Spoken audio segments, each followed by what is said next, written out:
तो बोलिए गोविंद भगवान की। तो भगवान कभी किसी के साथ में बुरा नहीं करते, हमें यही की तो मालूम है।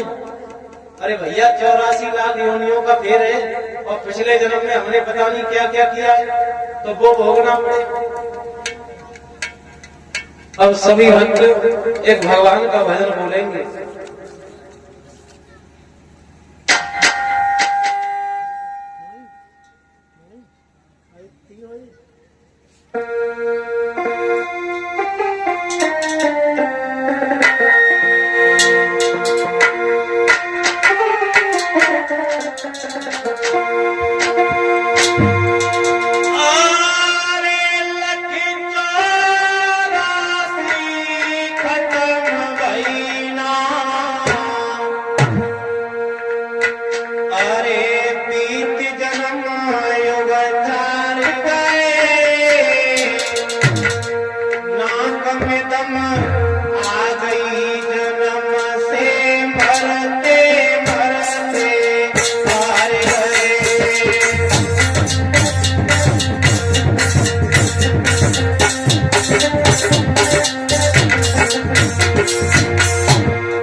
आचार्य श्री सुखदेव जी सावधान करते हैं, राजन परीक्षित, आप भगवान की कथा श्रवण कर रहे हो तो सर्वप्रथम जब भी भगवान की कथा में आओ तो सबसे पहले भगवान की कथा में जाओ, किसी मित्र के पास में जाओ, गुरुजी के पास में जाओ, कभी भी खाली हाथ मत जाओ, कुछ ना कुछ लेकर के जाओ। अगर कुछ भी ना हो तो फूल लेकर के जाना चाहिए।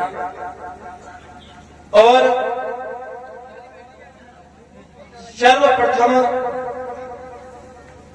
अगर हम किसी की सेवा करते हैं, सेवा का मतलब यानी आप किसी की सेवा में रहते हैं, किसी देव को मानते हैं, परमात्मा का भजन करते हैं, चिंतन करते हैं, तो सबसे पहले तुम्हारे माँ बाप जो हैं वो सर्वप्रथम है। माँ बाप की आज्ञा मानो,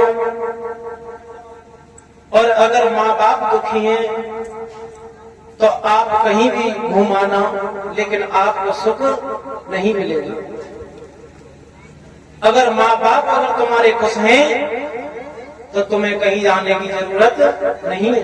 और ये बात सत्य है, जिन लोगों को पैसा मिला, माँ बाप का अगर प्यार नहीं मिला तो उनका अंत समय देख लेना, उनका जीवन नरक बन जाता है। और जिन लोगों ने माँ बाप का प्यार मिला, एक बार के लिए पैसा नहीं मिला, तो उनका जीवन देख लेना जाकर।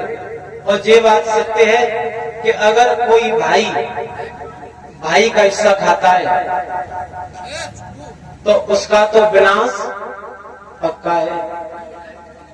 क्योंकि उदाहरण के लिए महाभारत, एक भाई ने एक भाई का हिस्सा खाया तो 13वें साल उसका चौपट हो गया।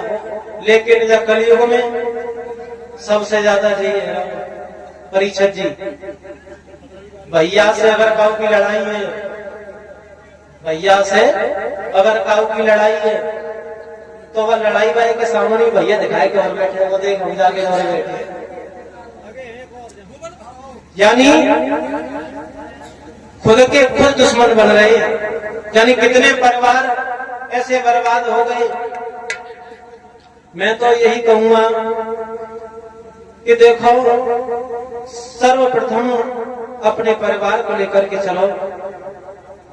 अगर तुम्हारा परिवार ही बिखर गया तो आप कितने भी बड़े ज्ञानी हो, उसका कोई फायदा नहीं है। और जिसके बच्चे अगर बन गए तो उनका जीवन सफल है। लेकिन जे कलयुग और जहां में सब उल्टा ही है।